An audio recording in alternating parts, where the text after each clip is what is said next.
оваа недела на слепородениот, Евангелието повторно ни зборува за средба. Исус не поведува на таа средба заедно со апостолите и не повикува да почнеме да гледаме не само со очите, туку и со срцето.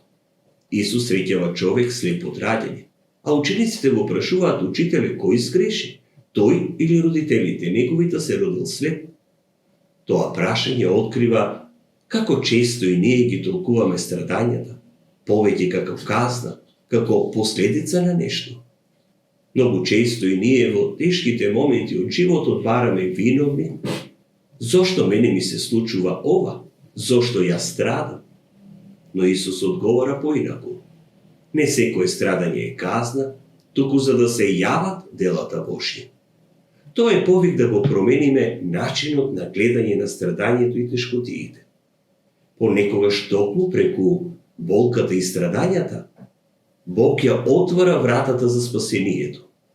Слепилото, како телесно, така и духовно, може да стане место на средба со него. Господ Исус не само што му дава на слепородениот телесен вид, туку воедно го води по пат на преобраќање, го започнува патот на верата. И тој пат е процес. Се случува постепено. Слепородениот прво вели дека Исус е човек. Потоа го нарекува пророк, за на крај да му се поклони и да исповеда: верувам Господи. И нашата вера е таков процес. Не се случува се одеднаш, но Христос е трпелив со нас. Тој не води чекор по чекор, од темнина во светлина.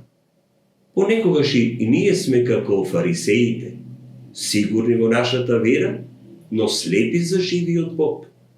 Понекогаш сме и како родителите на слепородениот, плашливи, без доволно храброст да сведочиме.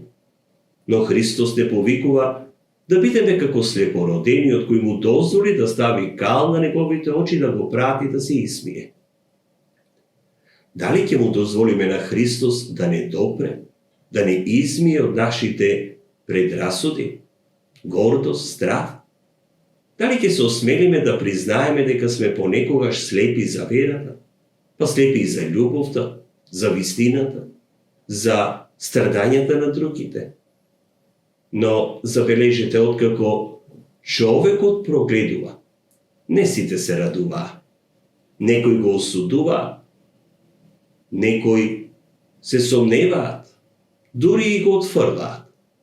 Кога светлината навлегува во мракот, таа секогаш предизвикува немир. Ќе има моменти, ако живееме по верата, светот нема да не разбере. Но токму тогаш Исус е со нас. Токму тогаш се покажува нашата вера. Денес да молиме од Исус и нас да не поведе по патот на верата, за да ни дарува очи што ќе гледаат со вера, но и срце што верува, дури кога не гледа се јасно. Вистински гледа само оној што гледа со љубов.